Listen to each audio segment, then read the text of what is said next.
I believe that everybody has a story, and I'm fascinated to hear them. So come with me as we take a walk down Fascination Street. Welcome back, Streetwalkers. This episode is with Carole Baskin. You heard that right, and you read it right when you saw the download. Obviously, you all know who Carole Baskin is. Carole was one of the folks that could be seen on the Netflix Smash 2020 series Tiger King. In this episode, we get to know Carole. We were born in the same place. Get right on out of town. We talk about where she was born, where she grew up, what got her into cats and animal rescue. Of course, we talk about the show, Tiger King. We talk a little bit about Joe. We talk about her husband, Howie, her previous husband, Don, and what she thinks might have happened to him. And we talk about some really cool things that her and her organization is doing with virtual reality. Can't believe I got Carole on the show. I'm super honored. She was so sweet and gracious to me. You guys are going to love this. This was recorded during all the self-distancing due to the coronavirus outbreak. So if that is over by now, woohoo. If not, damn it. But either way, this is my conversation with Carole Baskin from Big Cat Rescue. Hey, all you cool cats and kittens. It's Carole Baskin, and you are listening to Fascination Street. Yeah, talk to me, yeah.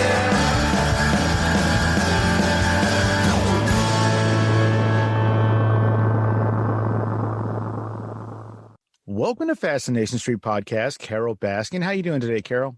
I'm great. How are you? I am wonderflonium. Thank you for asking. Now, folks, y'all all know who Carole is.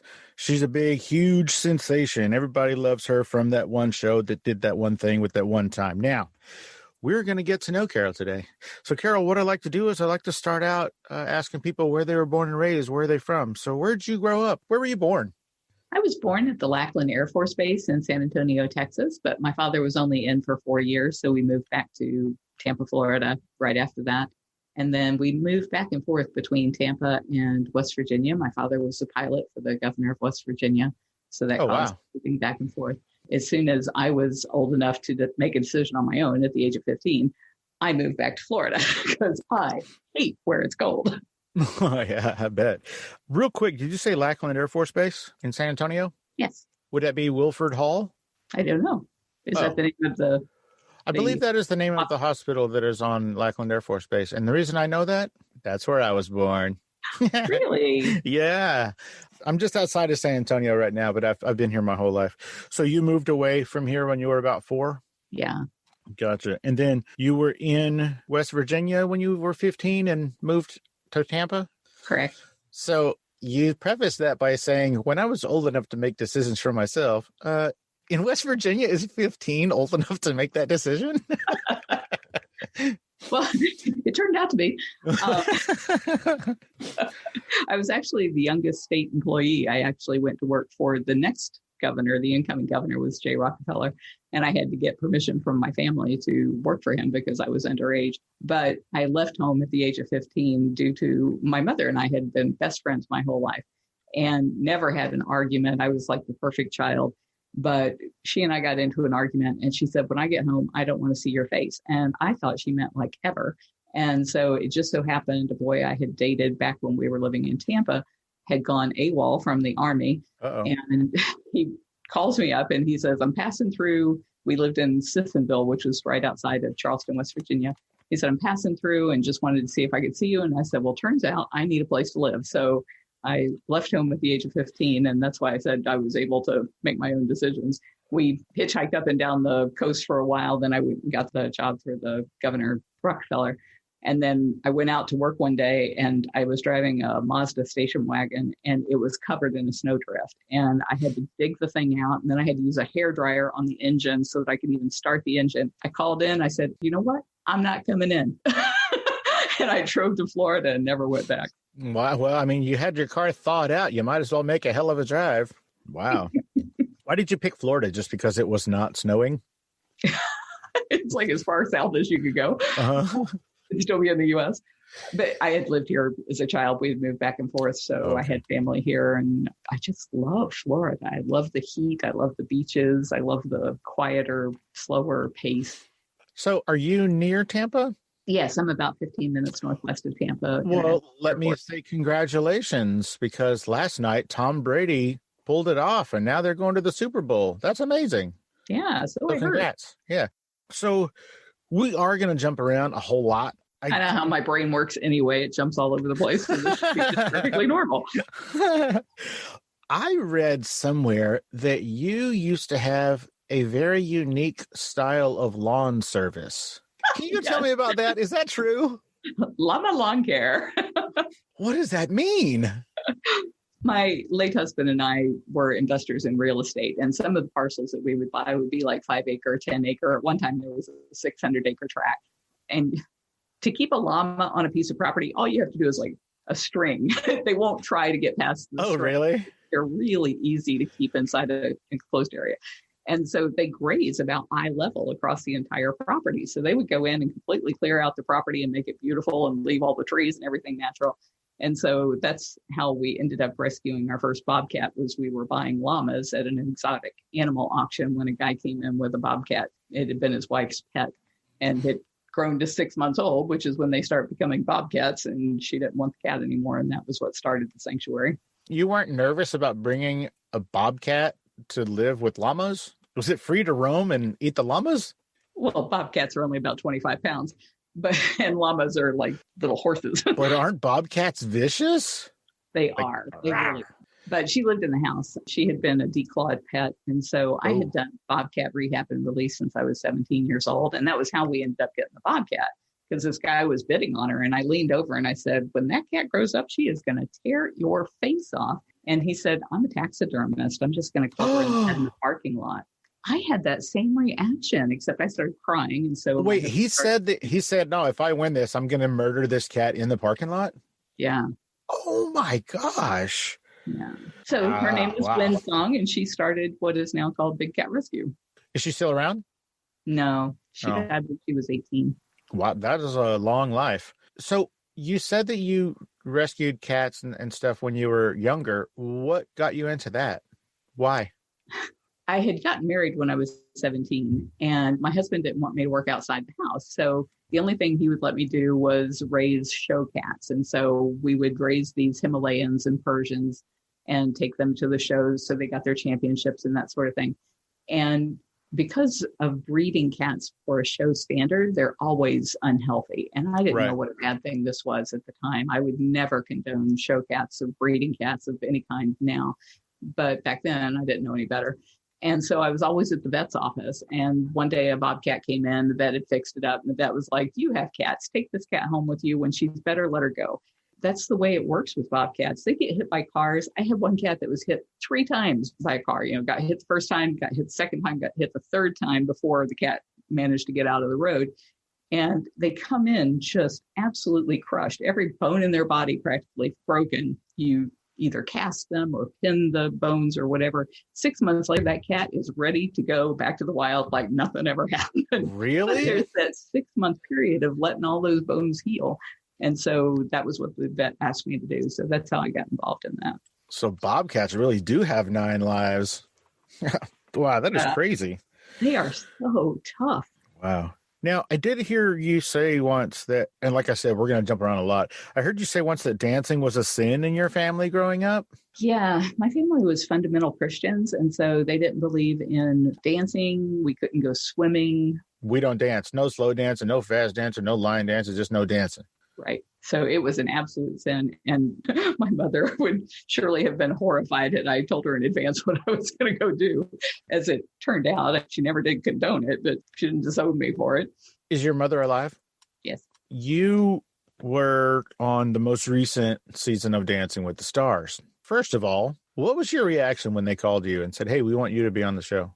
Well, my first reaction was that I was being punked. And the reason that I thought that was because there was these 2 guys who contacted me and said that they wanted me for the Jimmy Fallon show. And it turned out that they were from the UK and they were playing like little clips of Jimmy Fallon. So I was hearing him ask a question that they had taped from some other show, and then I was answering it. So I thought I was talking to him. And it turned out to be just a hilarious thing that they did. And it got over 7 million views. And it let me talk about the issues. So I thought that was absolutely great. But of course, it was like, okay, there's no way that somebody by the name of Dina Katz, what are the chances her name is Kat, Right. is contacting me and asking me to be on Dancing with the Stars. So when I called her back, I told her, my belief that she was just leading me on. And she was like, no, this really is a thing. And then I thought, because I'd never seen the show, I thought, well, this could be really great, because then if it's Dancing with the Stars, maybe they'll pair me up with a star and I could get that star to go with me to the halls of Congress, to the lobby for our bill that would ban the cub petting and phase out private possession. And so I was really disappointed to hear that I was supposed to be the star, because that wasn't going to help me get anywhere. So you know, everybody, she had never seen the show before. That's why she had no idea she was the star. Yeah. I just don't watch those kinds of shows. My daughter had seen it, and she was one that kept saying, oh, you got to do the show. She was the one that said I should do the Jimmy Fallon show. And as you pointed out, I didn't do an awful lot of shows there at the beginning, because I was just being overwhelmed by people reaching out saying that they wanted to do my side. And so Sorry. That's a weird way to say that. Yeah. So you said yes, based on the two things. You thought there was going to be a star that could help you further your legal objectives. And then your daughter said, hey, you should do it. Yeah.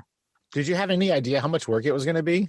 I did not. And, my mother always told me, you can accomplish anything you set your mind to.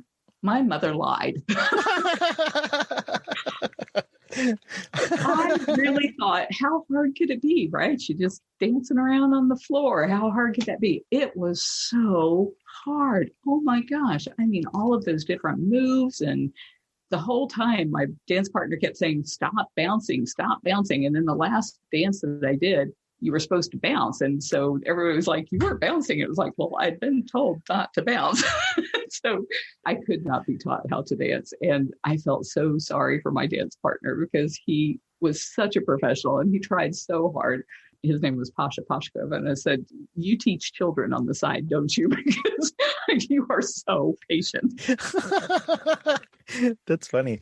Did you get paid for that? I did. Okay. And when COVID-19 hit, we had to close our gates to the sanctuary, because the way people visit is in a close group of 20 people together with a tour guide and a person we call a backup, who keeps everybody close together so that they're hearing the stories of the cats. So nobody gets lost and separates from the group?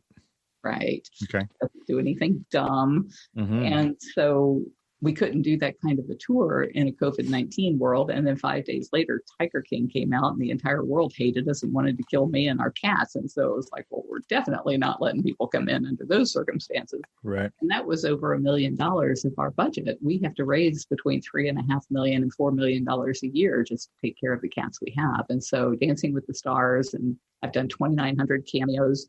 Really? Yep. Wow. But that money is what is making up the shortfall. It's called Big Cat Rescue, right? Mm-hmm. I'm assuming that Big Cat runs mostly on donations, or almost exclusively on donations, and then those tours? Right. We don't get any kind of government grants for this. So Right. It's all donations, the tours, and then we had an on-site gift shop and an online gift shop. In fact, I saw your ad for your, what was it, streetwear? Yeah, my Fascination Street gear, my page, yeah. How has... Well, I guess it's hard to separate COVID from the show, but how has, I guess, both COVID and the show affected the incoming donations? Not the tours, but just the donations. I was really worried about that for both reasons. I mean, this was like a double whammy to have COVID-19 and Tiger King lying about who we were and what kind of organization we were. I knew that the people who have been our donors would see through all of the lies and that they would probably stay with us. But I wasn't sure if we would ever see a donation from somebody new, because 64 million people saw Tiger King. And I have the feeling the vast majority of them believed what they saw. And so it made me wonder whether or not we would ever take on new donors. And we have. So good. The people that were donors would come back and say, I know this is a hard time for you guys. We're going to up our donation by 2 times, by 5 times. Oh, wow. Some of them a lot more than that. Then there were also a lot of new donors, and those new donors would come in saying, you could read between the lines and see there was something terribly amiss here. And it seems like you're the only person who's trying to end all of this abuse, and we want to help you do that. So that was good. What did you expect? What were you led to believe that show was going to be about? Well, one of the things we've always done is we have worked with every kind of film crew you can imagine, and we never charged for film crews to come in. I mean, we would take days walking them around, helping them get really good images of the cats. And that's hard to do because we don't let people in the cages with them. Right. So, getting the cats to come up into the area where they could actually get it with a long lens and that kind of stuff. So we do that all the time. And we had been working simultaneously with a number of different producers. These producers said that they were working on something called Stolen Wildlife, and they were working with a editor who had been involved in The Cove. Did you ever see The Cove? Yeah, that was the dolphin film, right? Right. So we thought, okay, these are animal lovers. They understand the issues. They said that it was going to be the next big Blackfish for big cats. Did you see Blackfish? I didn't see it, but I'm aware of it. Okay. It absolutely changed the way people thought about orcas in captivity. And people saw what that was like for the orcas and said, no more. We're not going to support that. And so we thought that this was 5 years of working with them, gathering all of this information. Anytime they wanted to come out, we would drop everything to help them. And they said that it was going to expose how people paying to have these opportunities petting cubs were actually not only causing so much abuse for those cubs and their mothers, but also how that was killing the tiger in the wild, not conservation like these people that do it claim. And so we were thrilled to be working with it. And they had asked some questions about Joe Exotic and the other guys. But when I asked them, why are we discussing that? They'd say, well, they say all these nasty things about you. And so we just want your side of the story. And so I answered all of their questions. But what just shocked us was the week before Tiger King came out, there were all those trailers, that Netflix put out about this thing called Tiger King and all these images of Joe Exotic. And so we contacted the producers and said, you said Joe was like 5 minutes of this thing that you guys are doing. So who's working on that show? Because nobody has talked to us about that show. And all of a sudden they didn't want to talk. And we could not believe what they produced out of what they had shot. And my husband and I like everybody else, we sat there on the couch and binge watched it because we could not believe our eyes. And we kept thinking, well, at some point they're going to do like the Wondery podcast did. I don't know if you heard that, but like a year before Wondery had done the same story. But at the end of the Wondery podcast, they had said, but here's the truth about the matter. And they laid out all of the lies that these people had told. Tiger King never got to that point. And so we were just gobsmacked that was what they decided to do with what they had. So pardon my language, but were you and your husband just like, holy shit, like the whole time you're watching it where your mouth's just open and you're like, what is happening? Like, what is going on? Were you confused? We couldn't believe it. That's why we just kept sitting there thinking, well, surely they're going to tell the truth at the end. They're just kind of leading the person along. Because when Robert Moore did the Wondery podcast, he said the reason that he told the story the way he did, where you think you're seeing all the same stuff that they saw in Tiger King, he said, I wanted people to know what it was like for me. I went in, I believed all of these lies that were being told. And then I did some research and found out that it's not true. It's not conservation.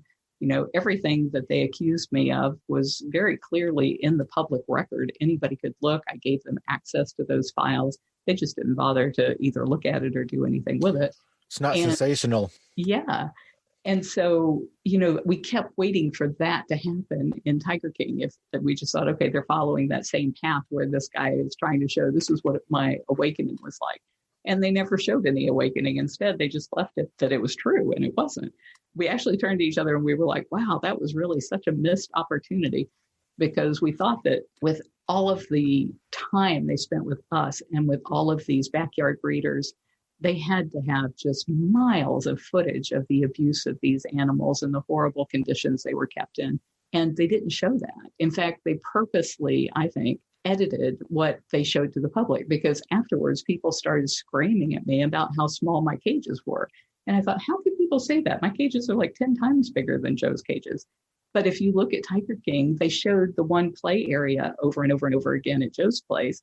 And for my cats, they showed them in their feeding lockouts, a little box. And it was like, well, no wonder people think that's how our cats live, because they never showed how our cats live. And no wonder they think his cats have these wonderful enclosures when in fact it's just row after row after row of jail cells, tiny little 200 square foot jail cells for these cats. So, the public believed what they saw and never did any kind of research to find out any different, which was sad. But my phone started ringing like every 2 minutes for 3 months straight of people just screaming obscenities at me and saying how much they hated me and how dare I try to bring this wonderful man down. And it was like, are you kidding me? What is going on in the minds of these people? So it took me a while to really go back through Tiger King, like line by line, and say, all right, well, no wonder people believe this because of the way they positioned it, the way they cropped things, the way I was always moving in slow motion. Have you ever seen anybody always in slow motion?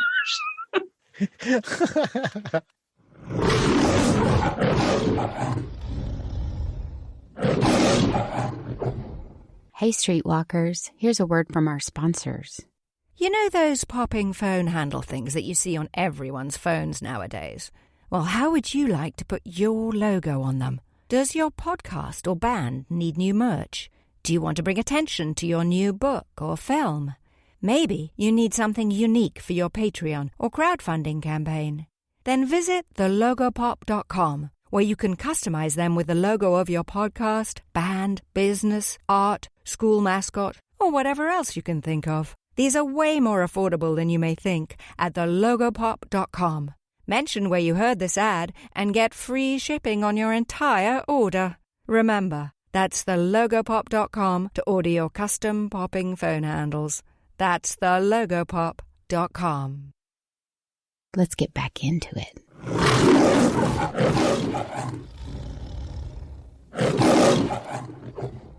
So I can't imagine there's too many things, but what are some of the things that you think that show got right? The one thing that really helped, I think, is that whenever we would go to lawmakers and say there's this horrible problem of hundreds of these cubs being bred every year, used for a few weeks that they're handleable, and by the time they're 12 to 16 weeks, they can take a finger off of the child, and then they end up being discarded, killed, dumped into backyards, becoming this legal smokescreen for all of the illegal activities like poaching. Whenever we would say that to most of the lawmakers and their aides, they were like, no way that's happening here in the United States. And I think Tiger King showed that it is hugely prevalent here. And the one scene, and they only had one scene of the abuse, which was taking that cub away from its mother while she was giving birth and then dragging it across the gravel with that metal hook and then squeezing it through the bars to get it out of the cage. That just sickened people. And they were just absolutely like, we are against that. Whatever that is, we are against that. And so I think that's been what has made it possible for our federal bill to advance as much as it did last year. We passed 2/3 majority vote on December 3rd in 2020. And unfortunately, it was not in time to get it in front of the Senate before the end of the session, but we've already reintroduced it. We've already got something like 90 co-sponsors, and I really expect that it will pass this year. Oh, nice. I know that this list will be long, but can you just name a few of the bigger things that the show got wrong? Just a couple. We don't have all day. If you want the blow-by-blow report, go to bigcatrescue.org/Netflix, because that's exactly what I did. I went minute through minute and said, okay, sit down in front of your TV and go through this minute by minute with me, and I will show you one lie after another, after another, after another. Oh, cool. And will you say where that is again? bigcatrescue.org/Netflix. Cool. I think some of the biggest things that they, as far as the way that they treated me in that, I guess that's what you're talking about, right? Uh-huh. They made the case that I had married a millionaire, stole his money from him and his children, and killed him and fed him to the tigers. And Don was not a millionaire. Oh, wait. So you're saying that's not true? It's not true. Not by any stretch of the imagination is that true. Don wasn't a millionaire when I met him. He had $113,000 worth of property. You can go online and you can see that. And I give you the OR book and page numbers to show you these are the only properties he owned back then. Anybody can do a title search and see that. We met in 1981. We dated until 1983 or so. During that period of time, he told me that his name was Bob Martin and that he was a poor kid that worked at this lot for a really wicked man named Don Lewis. And that's why he had to run around hiding from Don Lewis when we would meet. Well, I didn't know it was because he was married and because he was Don Lewis. He was not Bob Martin. And so this whole thing about me being some kind of homewrecker was just absolute nonsense. We built a real estate business starting in 1984. We built it up to be a multi-million-dollar real estate business. And in 1996 or so was when I started realizing there was something really wrong with him mentally. And I started trying to get him to go to a doctor, and he was resisting me. In 97, he continued to resist me. And one of my volunteers said, it's amazing that you're able to run this sanctuary, because I'm now running our real estate business and running this huge, expensive sanctuary. And at that time, we had like 200 cats. Oh, wow. We have 52 now. But the volunteer came to me and said, wow, it's amazing that you're able to do all of this when your husband's an Alzheimer's patient. I'd never heard of that, didn't know what that was. And so I bought like 5 books on the subject, and I read through them, and I pointed out to Don, I was like, look, these are why I think you really need to go in and talk to somebody, some kind of a professional. And so I had set up an appointment for him to see an Alzheimer's specialist. But Don said that his secretary, Ann McQueen, who you saw in Tiger King, was pushing for him to go to her medical doctor instead, Dr. Blasini, who was just a general practitioner. So I said, fine, we'll go to Dr. Blasini. And we went to him. He sent Don to a psychiatrist. The psychiatrist had diagnosed Don as being bipolar. And Don hid that diagnosis from me. So I didn't know that that had happened, but he had told me that I needed to take Don in and have an MRI done. So we took him down to St. Joseph's Hospital. We did the MRI. That was in June. In fact, I think it was the day we did the MRI is the same day that Don went out and got the restraining order against me, or tried to get a restraining order against me. It was denied.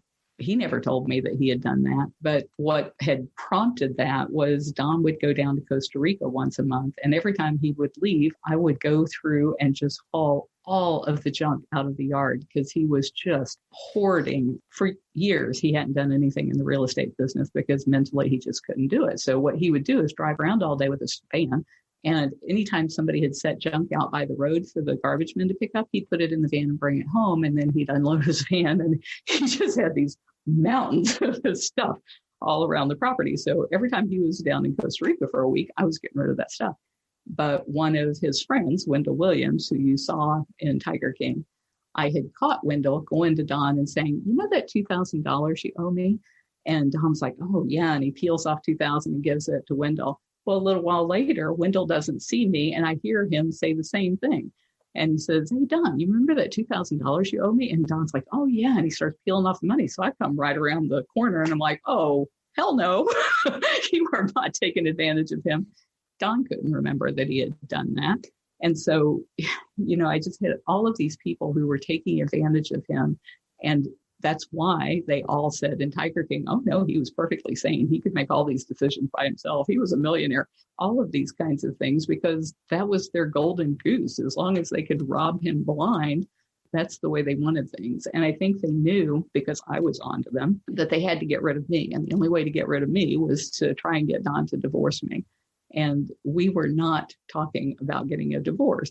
I mean, he would say that sometimes when he would blow up, and 5 minutes later, he'd be like, hey, you want to go out for pancakes? Because that was what was going on in his head. He was just totally out of touch with reality. So when you say, what are the major things? There's like so many of those major things. But in addition to all of that, this was one of the things that they portrayed in Tiger King that I just found out yesterday is not true. In Tiger King, they said that Don's flight instructor had never signed off for him to fly solo. The story Don had always told me was that he had gotten signed off to fly solo, but Don couldn't take a written exam because he could barely read or write. And so his son-in-law worked for the FAA. And I always assumed that his son-in-law took the test for him, and that's how he got his pilot's license. But I never actually saw his pilot's license, so I never knew for sure he really had it. But right after he said he got it, he was doing touch and goes at a closed airport, the Vandenberg Airport here near Tampa. And that is so against the law. And they took away his license for it. He also crashed 3 planes. He crashed one plane into the Gulf of Mexico. He crashed another one at the Zephyr Hills Airport because he forgot to put the landing gear down. Now, I've been trained as a pilot. I've flown in these planes. If you forget to put your landing gear down, there's this huge freaking siren that is like, wow, wow, wow, telling you, put down the landing gear. And he still managed to belly into the airport. And then his other time was he was trying to outfly a storm and decided that it was too turbulent. He was trying to come down and he got tangled up in power lines. And he managed to walk away from 3 plane crashes. But now what I'm finding is none of the planes he had were ever registered to him. So it's like, well, who did they belong to? And with the FAA report that I just got, it said that he had been issued a license. They had revoked it in 1986. He tried again to get it back in 94. He couldn't get it back, so he decided to just keep flying. And so, all of those kinds of things that are very likely scenarios for what happened to him, none of that made it into the final cut of Tiger King. So how many planes did he, or whoever, I mean, if they weren't his, did you ever find out whose planes they were? I did not. And, I had a Cardinal, a 1961 Cardinal, but now that I'm thinking about that and the stuff that I was researching the other day, I was like, I don't remember the tail number from that plane. And I don't know, did we ever hold title to it? So I know a lot of times with cars, the way he would buy a car is he'd have the person sign the title when he bought it, but then he wouldn't endorse the title. He'd wait until he sold it and have the new buyer. So he never appeared in that chain. Mm-hmm. There were, I think, 2 planes that were sold after his disappearance. And our secretary and the Queen had told the guy who sold the planes to keep the money rather than turn it over to the conservatorship for us to be able to pay our bills with. How sweet. So I don't know how he managed to do that unless she gave him the endorsed titles to them. So I don't know how many planes we had at the time that he disappeared. I knew about the ones that I knew he and I were flying. And so that's why when I went to the airport, I said none of our planes were missing. So I don't know what he may have flown in here or out of here in. But I really do believe that that's the only thing that makes sense. Since he was flying illegally, he had to fly under 200 feet because of the radar. We're right here at Tampa International, so he had to stay under 200 feet. And it's really turbulent at that level, close to the ground. But he knew, and we often flew out over the Gulf because it's flat, so you don't have all those updrafts and downdrafts that you have from trees and buildings and such. So if he took out of here early that morning, went out over the Gulf and crashed yet a 4th time, then it's possible that we just won't know about that until some hurricane or something washes up the wreckage. So is that what you think happened to him? You think he took off in a plane that you didn't know he had and then he just wrecked it? It's what makes the most sense. Back 23 years ago, I had a lot of theories because he was involved with a lot of really horrible people. He claimed to be loaning money to the Costa Rican mafia. He was in so much trouble with so many people. And I went down all of those rabbit holes thinking, well, maybe that's what happened. Maybe this was all staged at the airport. But after all this time, with nothing else coming forward, it just seems like the simplest solution is the most likely solution. Occam's razor. Yeah.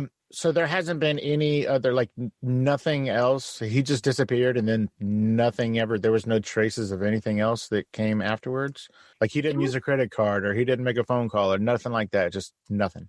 There were some people who came forward afterwards saying that they had seen him both in Costa Rica and one woman here locally who actually knew us because she was our waitress that we had frequently over at Denny's.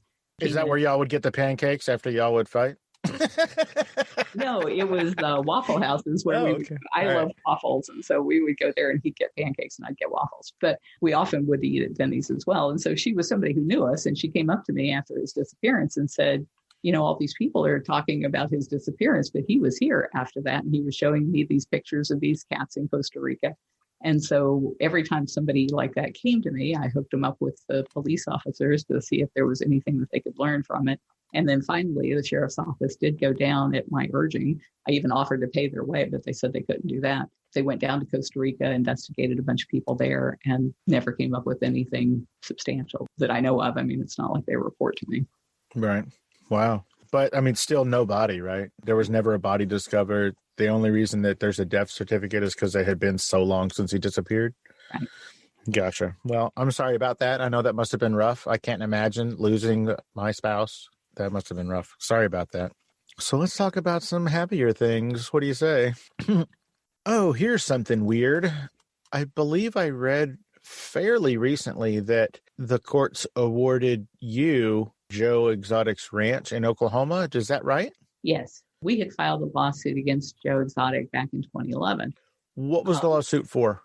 You know, as dumb as he was in some ways, he was really clever in others. And so Shady's not clever. this is pretty clever. All right. So he was going around to malls. He would be on the road 52 weeks a year, going out to the mall, setting up on a Thursday, staying through Sunday, doing the cub petting. You know, people would come in and pay their $20 for the cubs, and then he'd go back to GW Zoo, switch out the cubs, and go to the next mall. And he did this all over the Midwest. What we started doing was contacting the malls and telling them why this was abusive and how these cubs were being treated and showing his horrible USDA inspections and things like that. And so we got 200 malls to cancel his appearances. So he decided that the way to get back at us was to change the name of his traveling show. And he operated under 21 different names, but his 22nd name was Big Cat Rescue Entertainment. And then he used the logo from our website and the font from our logo. And then on our website, we had a banner of snow leopard eyes. So he had that as part of his thing. He created a 813, which is my area code business card, and saying Tampa office on it, that he would give out to people whenever he was at the mall. But then the mailing address would go to somebody that was picking it up for him. And this is where he went wrong. He went on Facebook and said, I took out the name Big Cat Rescue Entertainment so that when you criticize me, people will think it is you and you will ruin your name all over the internet, laugh out loud. Well, that came back to bite him in the butt because it showed that he was using our trademarked name and our copyright material. He was infringing on our intellectual property rights and doing it to try and cause confusion. And so we won a $1.1 or $1.2 million judgment against him. And then he thought, well, that's no problem. I'll just go down and file bankruptcy, because he had done that before with a pet shop that he owned in Texas. And apparently, I don't know for sure, but my guess is that when the bankruptcy judge saw how much he had lied on the bankruptcy filing, they told him that he would never be exempt from the bill that he owed to us. And so he personally would always owe us that money. And we have been trying since then to collect. But what he did with his business was he changed the name like 5 different times, even though the last 2 times the judge told him, do not change your name and try to move assets again. He just did it again. And so that meant we had to file all over again. And so that's why this thing has been dragging on forever. How long? Since 2011. Oh, wow. Yeah. Wow. But we couldn't just stop. I mean, he was using our name. We can't let him do that. It was ruining our reputation, which is exactly why he set out to do it. Wow. So now that property is yours, it's pretty far away from where you are. Have you been there since it became yours? On October 3rd, the judge had ordered the transfer of the property to us. The animals were not considered part of the assets because they cost a lot to feed, and so they were never part of the lawsuit. The assets would be the land, the buildings, the machinery, that sort of thing. So his partner, Jeff Lowe, took almost all of the animals and all of the operable equipment and everything else that I felt like he was stealing, took that down an hour south to Thackerville and set up another location. What he left behind were 3 tigers, 2 bears, and 11 wolves. Why did he leave those? He ran out of time, ran out of cage space. And so we had worked with a fellow from Tigers in America who had done some really huge closures over the years, like 170 big cats he had managed to get out of a place in Colorado. There was another 90 or so that he managed to get out of a place that folded in California, and another 76 big cats out of Texas. So he'd been really good at this sort of thing where he'd get the sanctuaries to work together, come in, pick up all the animals and disperse them. So we had him lined up to do that on October the 3rd, because I was in the air coming back from Dancing with the Stars, and my husband couldn't travel. So he was taking care of all of that for us on the 3rd. And then about a month later or so is when my husband and I actually drove up there, because we didn't want to be exposed to COVID on airlines, and saw the property for the first time. That was when I got a real appreciation for just how small those cages were. They look small from some of the drone shots that I had seen, but to actually stand in them and realize this is how these cats spent their entire life was just horrific. So is we'll be selling that property, but we will only sell it under the caveat that it never have exotic animals housed on it again, or never be used as some kind of tribute to that god-awful abuse. So you are going to sell it? It's not like you can run it from your house. So you are going to sell it? Those cages were not Right. anything that we would ever put an animal in.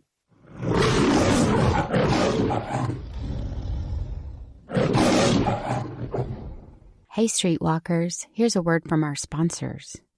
Hey guys, this is Steve Owens from Fascination Street Podcast here with a very important message. I'm awesome. I bet you thought I was going to say something else, but nope. What's important here is that I am awesome.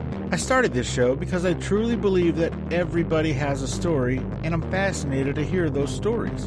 In the short time I've been doing this show, I've interviewed actors, directors, writers, inventors, podcasters, musicians, pro athletes, Olympic athletes, actual war heroes, even a Bond girl and a luthier, whatever the hell that is, and of course, regular people.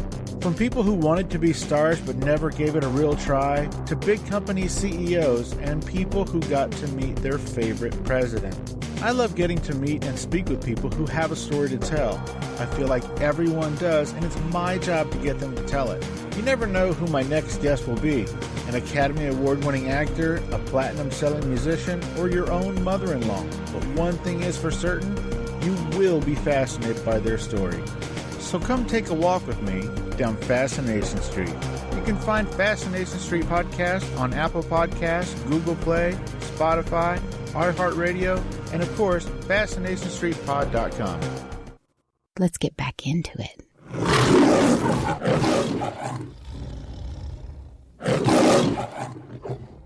So, if I remember, I think you said that you were awarded $1.9 million. Do you I think it was 1.1 or 1.2. Oh, okay. Sorry. So 1.1 or 1.2. Do you think that that property is worth anything close to that? No, I think it's on the market for like $1,000 for the whole thing? It's only 14 acres, and it's 14 acres in the middle of freaking nowhere. I really thought it was like 140 acres. My bad. Man, that's terrible. Oh, that's rough. So does he still owe you money? Yeah. The only thing we've been able to collect so far was he had an inheritance from his family that was a small part of a Kansas property. And so we worked with his family. I've never talked to Joe, but I have talked to his brothers and his sisters. And so we have a good relationship with them, and they worked with us to try and sell that property, and they got their part out of it and we got our part. But I think we only got I'm guessing now, but I'm thinking it was like 60,000. So you have a good relationship with his siblings? Yes, they hate him. How weird. So Well, no, if you really do know, you know. No, I don't mean it's weird that they hate him. I mean, it's weird that you and them are on good terms. That's just weird. I mean, cool, but weird. So I think at the beginning of that, did you say that he used to live in Texas? Yes, he and his brother Gerald, who the zoo was named after, was Gerald Wayne Zoo. That's where the GW came from. He and his brother ran a pet shop in Texas. And so what they did was, it was apparently a failing enterprise, and they decided to bankrupt the company, took all the stuff that they didn't pay for down the street, started a new pet shop with all of their now free merchandise. And then when Gerald died, the family, Joe's mother, was talked into buying this 14 acres in Wynnewood and setting Joe up with a zoo. Wow. Well, I guess it's fitting that he's back in Texas now, right? So weird. Oh, man, I really thought that on the eve of the inauguration, I really thought he was going to get a pardon from Trump. And selfishly, the thing that was bothering me the most is that I was afraid that if he did get a pardon, that you were going to cancel our show today. Because I'd be in hiding. Are you scared of him? I'm more scared of the other people involved. And this is why Tiger King was such a shock to us, because Joe was just one of the people who has threatened to kill me. I've been threatened by a whole lot scarier people than Joe. And I think the only reason that he was caught is because, he was just the dumbest one of the lot. He would talk about it to anybody who would listen. He tried to pay several people over the years who called me up afterwards saying, I think you should know this. This man just tried to pay me $5,000 to kill you. I think you should know this. This man just offered me $10,000 if I kill you. And every time I would turn that over to law enforcement, and they just ignored it until they happened to stumble upon it themselves. I'm just blown away that you're so calm about somebody putting multiple contracts out on you. You're just like, it happened. It blows me away. I'd be freaked out probably for the rest of my life. I think maybe the first few times that I heard it, I was. And In addition to people threatening over the phone or over email to kill me, I've had people physically attack me when I go to speak at the Florida Wildlife Commission hearings, coming running up behind me and trying to knock me over the head and screaming and yelling at me and trying to stop me from coming into the building because they didn't want me to speak up for the cats. And so being faced with that kind of physical abuse from these animal abusers who, you already know that they are capable of violence, given the fact that they have no qualms against beating and shocking these tigers into submission, then of course they're going to do that kind of thing to me if they get the chance. And so Joe was just a minor fly on the wall compared to the rest of these guys.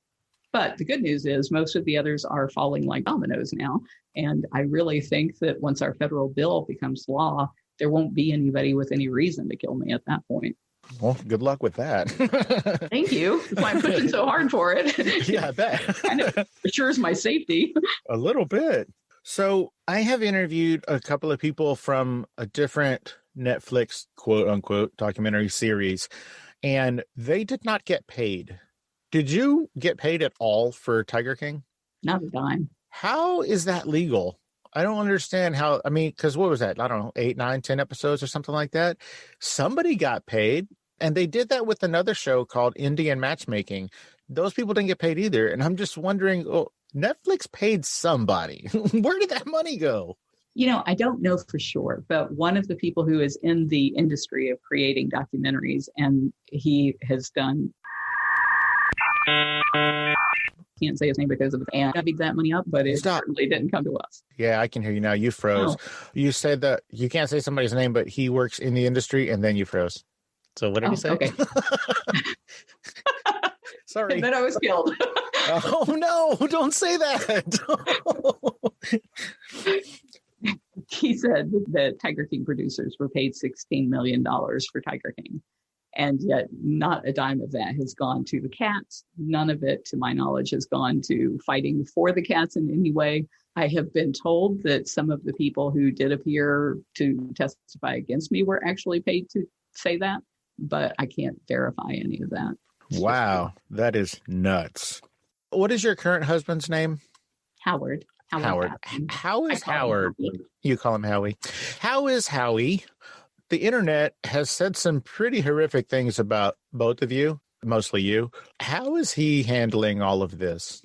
Well, as you can imagine, if somebody were saying about somebody you loved, your mother, your sister, your wife, I don't know your preferences, but somebody that you love, the things that people have been saying about me. And you absolutely knew from living with that person for 18 years that there was no way those things could be true, how you would feel about that. And so that's how he feels about that. He is my staunchest supporter and absolutely my rock. He is so responsible for the good things that are happening legislatively. Also back in 2011, when we were first filing this lawsuit against Joe, we were also meeting with the World Wildlife Fund and the Humane Society of the United States and Born Free and Animal Welfare Institute and the International Fund for Animal Welfare. And we were all sitting around a table right around the time of Zanesville, too. Are you familiar with Zanesville? No. So Zanesville was known as the Zanesville Massacre, where a guy named Terry Thompson turned loose 56 big cats, bears, wolves, all kinds of animals, and then killed himself. And so the sheriff in the town of Zanesville had to come in and kill all of these animals that were running loose. And it was just the most horrific display of what can happen, what can go wrong when you've got crazy people in charge of big, dangerous animals.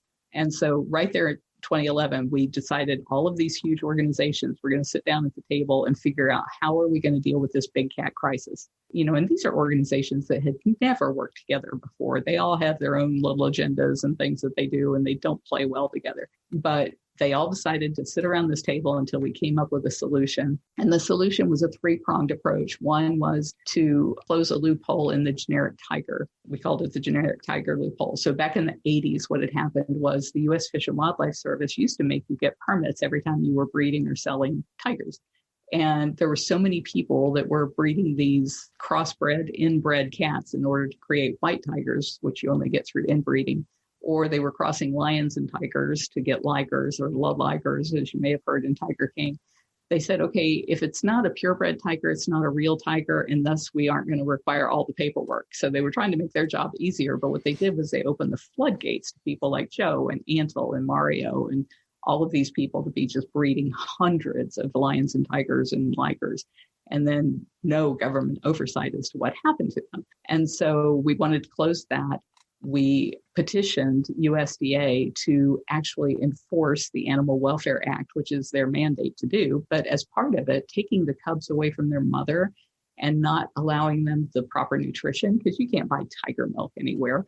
The cubs suffer from all kinds of bone and other deformities because of the fact that they're inbred and not getting the nutrition they need. That is a violation of the Animal Welfare Act. And then the third prong was a federal bill that would ban the cub petting and phase out the private possession of big cats. And so we all decided we were going to do that. But then once you decide that, somebody's got to keep that ball rolling down the court. And my husband, Howard Baskin, every single week on Thursday since 2011 has gotten all those players on the phone who have stayed with us on this to keep all of those issues moving forward. The generic tiger loophole was closed in 2016. USDA is still ignoring us, and the federal bill will probably pass this year. Wow, that's a busy dude. That's a lot on his plate. I give him total credit for that, because if not for somebody saying, okay, you're going to be held accountable on Thursday, what did you do this week? I don't think we would have ever gotten to where we got. Wow. Well done, Howie. Good job, man. And our partners are absolutely amazing. I mean, they bring resources that we could never bring to this fight. So even though we often get the accolades for having moved this forward, it's because it is such a huge group effort. Right. So I guess back when, I don't know when, but at certain points, I guess Joe would make videos and he would say and do some pretty insulting things with an effigy of you. Has he tried to contact you at all since you went to prison? No, I've never spoken to him. Never. Well, good for you. So moving on to something else, you have your own podcast. I do. So many people had said over the years, we want to tell your story. We want to tell the whole thing. And we end up with things like Tiger King. And so I thought, the best thing I can do is just put everything out there, everything that I know about the situation. I've been keeping a diary since I was a child, and I started recording every day. I release a day from my diary, and I started with 1961 when I was born at that Lackland Air Force Base. And I'm currently up to, I think, about 2003, that people are able to see. So the part that most people want to know about is the 1981 to 1997, when I was with Don. What was our life like? What were we doing? Were we fighting? All of those kinds of things. Every thought I ever had, every action I ever took, anything that anybody would ever want to know is at savethecats.org. It's savethecats.org. And also you can subscribe to it on iTunes like I did. I don't know if it was the very first episode, but it was the first episode I listened to. You said that you had an agenda. You wanted to get information out about cats and the plight of how they're treated. What message are you trying to get out about the plight of cats in this country? The most important thing that people everywhere need to know is that the tiger will disappear in the wild in the next 5 years or so if we don't change the way we are dealing with that right now.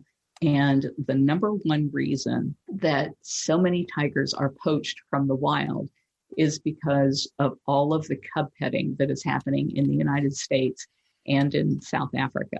And so whenever those cubs are constantly bred, taken from their mothers, used as pay-to-play props, and then discarded, they end up either being killed, they end up in private ownership, they end up in the illegal trade for their parts. And as that market expands and there's more and more of these cats available and more people who can get their hands on a tiger skin rug or tiger teeth or tiger claws for jewelry, if you get caught with those items in the US, you can just say that was my pet tiger and nobody can do anything about you. In fact, there's a pretty famous picture of Ted Cruz with a tiger skin rug. And it's like, nobody can do anything about that because it could have been his pet tiger for all we know, and he'd be perfectly legal to have that. And so by increasing that demand, what you cause is anybody who can afford the premium product is going to want the wild tiger, the ferocious tiger, not the cage-bred tiger. And so in China and Thailand and Laos, it is considered a luxury item to give tiger bone wine, which is a wine that is a rice wine that's been steeped in tiger bones, to give that to officials as a bribe. And so it's a highly prized commodity, and nobody wants cage-raised tigers for that. They want the wild tiger for that. And so it's $1 for a bullet to shoot a tiger in the wild, compared to our cats. It costs us $10,000 per year per cat. And so if you have to raise them to be 3 or 4 years old until they're full size, then you can see it's a whole lot cheaper to poach the tiger from the wild.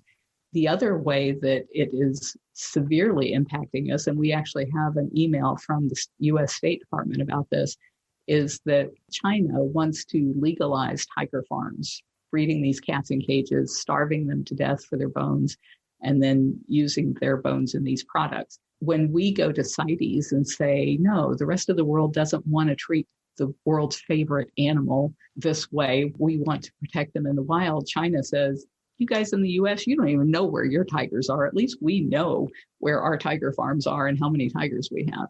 So we have no authority on the international stage until we clean up our own mess here. And the only way we clean up that mess here is to make it illegal for people to pay to have their picture made with a cub. Because as long as it's legal for people to do that, they're going to keep doing that. And as soon as it's not legal to do that, there will be a few people who will, but nothing like the mass production that's happening now. Is it a pretty big industry? I mean, I can't be the only one who had never heard of this industry before the show. Is it a really big one here in America? In 2011, that was one of the first things that I set out to do, was see how big is this problem. And so me and a lady who was an intern for the International Fund for Animal Welfare, we set out on social media to find every instance of somebody posing with a cub. And then we cataloged all of those images and tried to figure out, okay, this same cub was actually used 200 times, but this cub was a different cub. And you can tell from their stripe patterns. They're like a fingerprint. They're different. It's hard, but you can tell them apart. And so we cataloged that there was at least a really conservative number of just tigers, not counting lions or ligers, 200 tigers every year that were being bred, used for a few weeks, and then discarded. And that was in 2011. And that industry only continued to grow for a while. So God only knows how many it has been, until people started learning, thankfully, from Tiger King, that that actually is a thing. And so as horrible as Tiger King was for me and for my family and for our sanctuary, and even the sanctuary industry, who has been painted with that same brush as these backyard breeders in Tiger King, as horrible as it's been, at least now people know that that really does happen. And nobody that cares about animals wants that to happen. Agreed.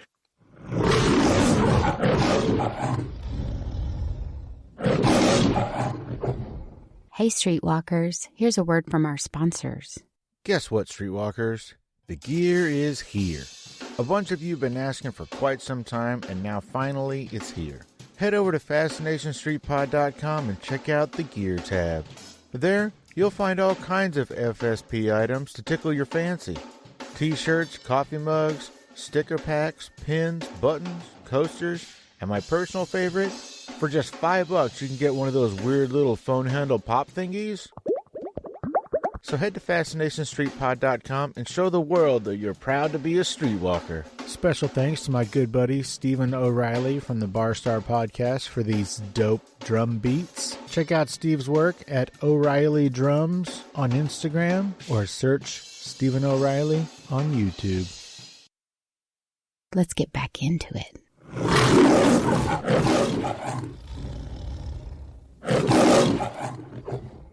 When you first started doing interviews again after the show, there was a message you were trying to spread.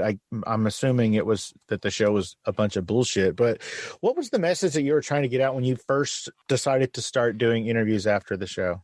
The main thing that I wanted people to know is that this is a situation that we can fix and that we have to fix. All of the stuff that I was just talking to you about, those are important steps that we need to take right now. If people are in the U.S., we make it really easy at bigcatact.com. Person can type in their first and last name, their zip code, and it will connect them with their lawmakers. And so we provide a little script that they can send, or a script that they can say when they call in, or a little script in their tweet. So they can call, email, or tweet all from that same entry, or they can do all three, which would be great. And that is what asks the member of Congress to sign on as a co-sponsor to our bill. So getting that bill passed is the most important thing. One of the things that we were working on back in January, and stop me if I get off on something you don't care about, but what I thought was the last big holdout was zoos.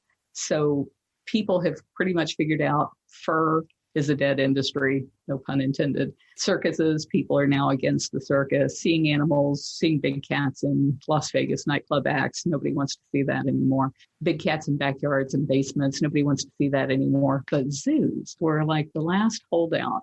And people that I thought were otherwise intelligent would tell me, oh, we have to have zoos because if not for zoos, our children won't care about animals and then they won't save them in the wild.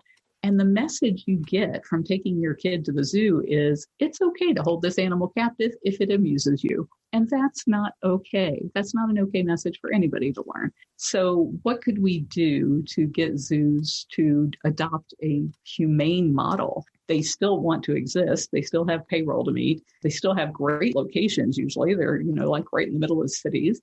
So why couldn't they turn their operations into location-based entertainment venues that are using virtual reality as a way of seeing these cats up close and personal?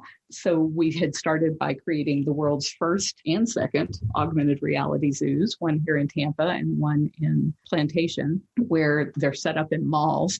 And so there aren't any live animals there. It's just beautiful posters of animals. And then when you hold your phone up to the poster, it actually launches a video of that type of animal, brings the poster to life. So we thought this would be the way to start that. And then in January, we went to the Synapse Conference, which is 7,000 people in innovation and high tech that come together, and they have a huge conference for a couple of days. So we went there looking for someone who could build a virtual reality game for us. So the tiger in there is completely CGI, computer generated images.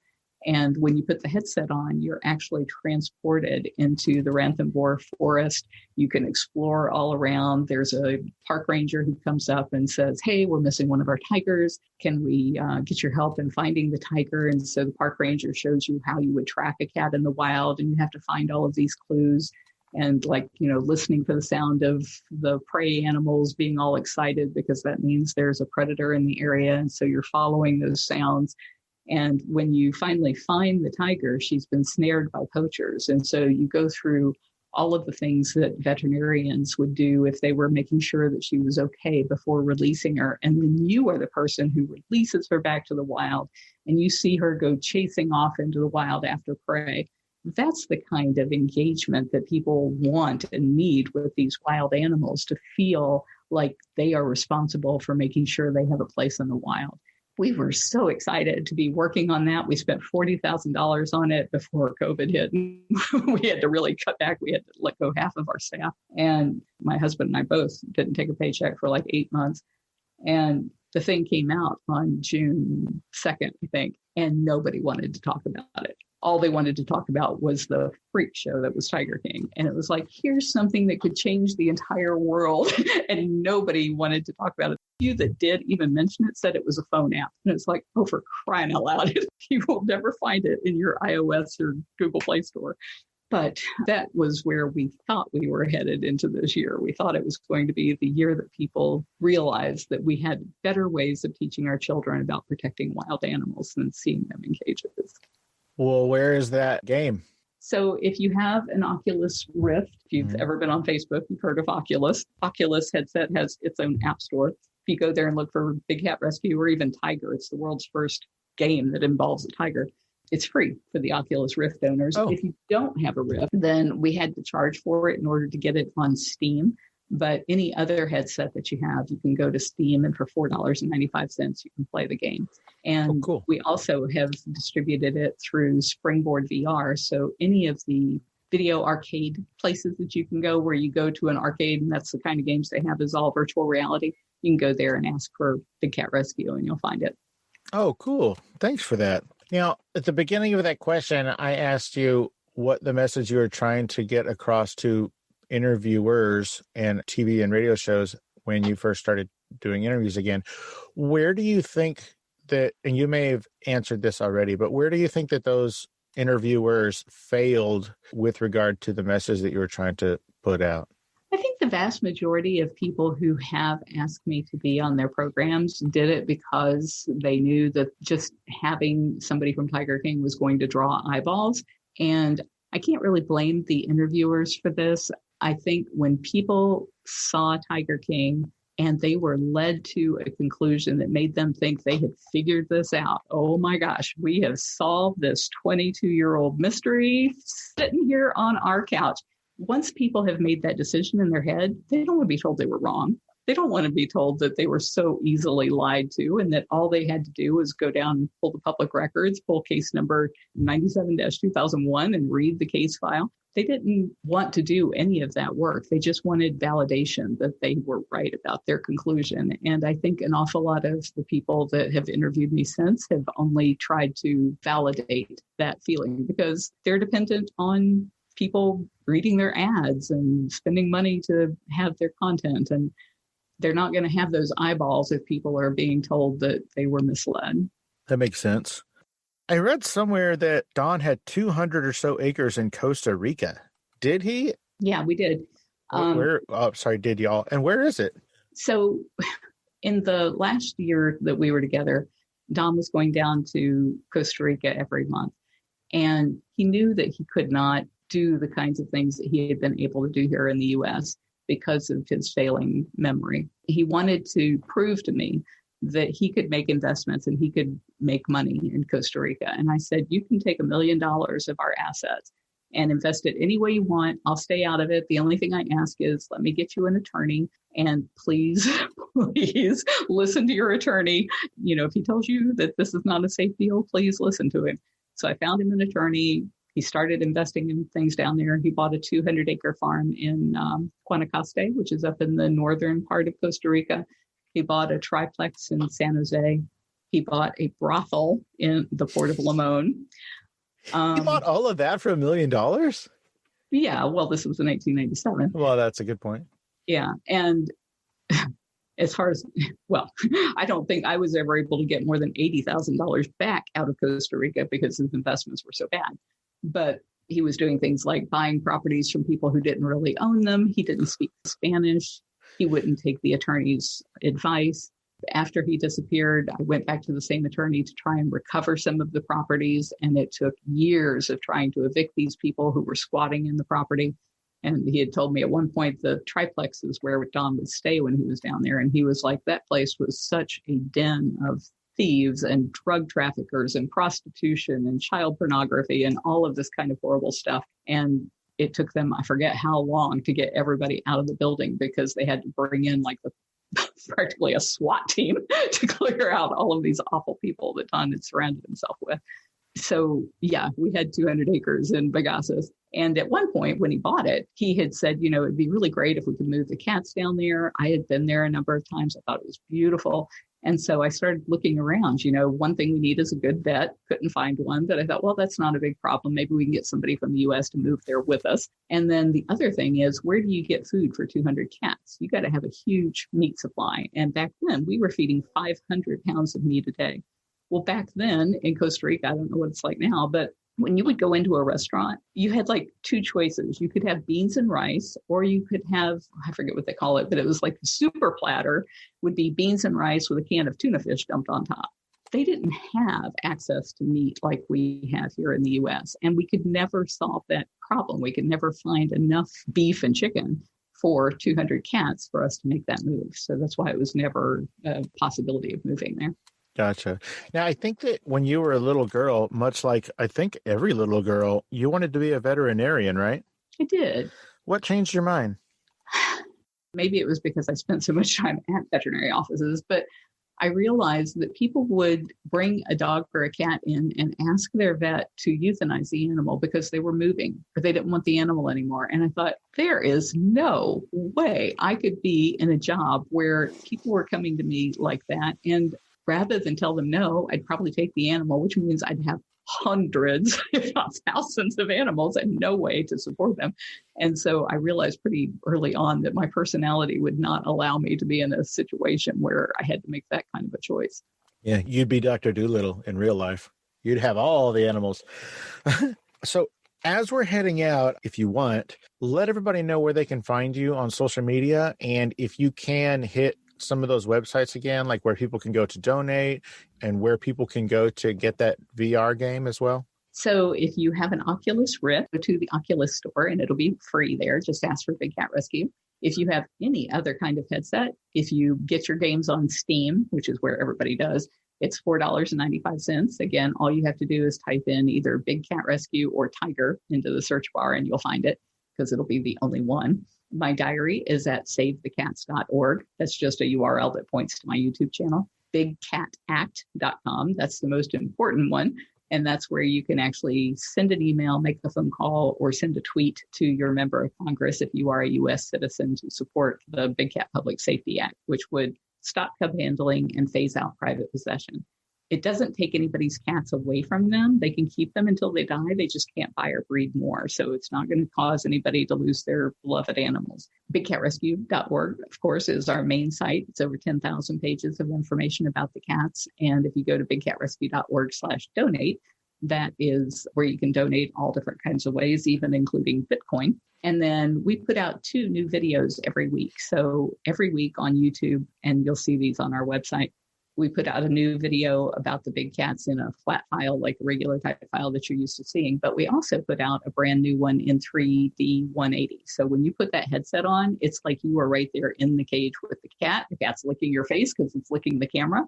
There's no people having any kind of contact with the cats, but you are just right there in their world. And so we are really excited about that technology. And that's why we put one out every week.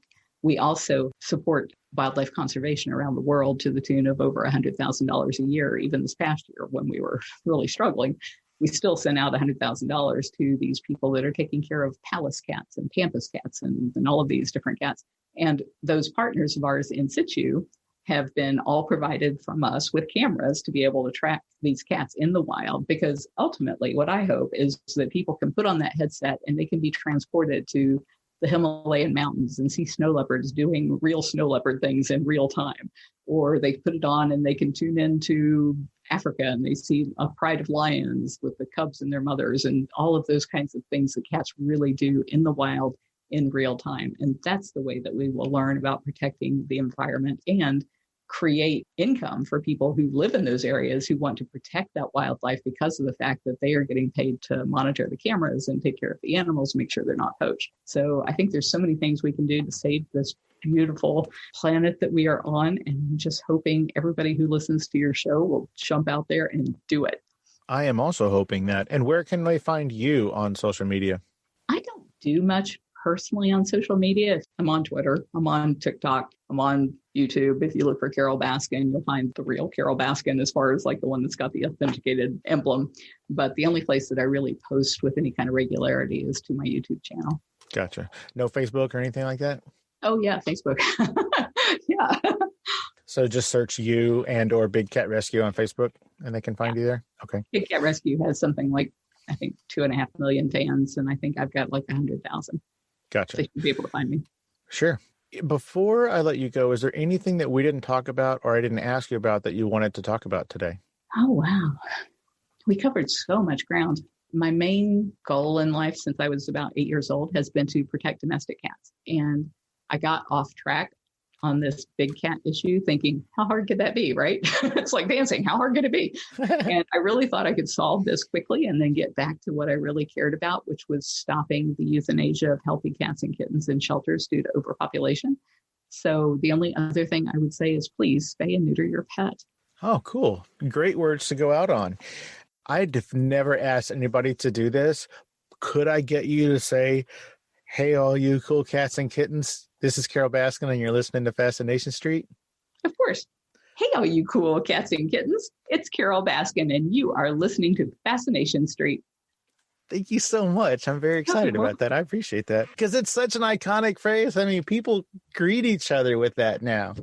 That is so weird because it's only like one mention in Tiger King. I don't know how it got to be so popular from just that one mention. I think because it was, sort of like how I think John Lennon said about whatever song he said, it's got a catchy beat and I can dance to it. I think it's just one of those phrases that is just so catchy that everybody's like, oh, I'm stealing that. So I know I use it all the time. So thank you again. I really appreciate it. Carole Baskin, thank you so much for taking the time out of your busy day and your hectic schedule, saving all the cats on the planet. I really, really appreciate you taking the time to hang out and let us get to know you a little bit better on Fascination Street. Thank you so much. Thank you for having me. It was so much fun. Really. Thank you, Carole. You have a great rest of your day. You too. Bye-bye. Bye-bye. As always, thanks for listening, Streetwalkers. And don't forget, follow the show on Twitter at FascinationSTPD, on Instagram at Fascination Street Pod. Follow the podcast page on Facebook at Fascination Street Podcast. And of course, you can always email me at fascinationstreetpod@gmail.com. And if you haven't already, don't forget to hit the like and subscribe button and rate us on iTunes. Opening music is the song Magnolia from the 2014 album Intransigence, used with permission from Douglas Miles Clark. Closing music is Apollo from the 2001 album Into the Known by the band Sapphire. Thanks for hanging out with us and getting to know a little bit about our guest. We'll see you next time on Fascination Street.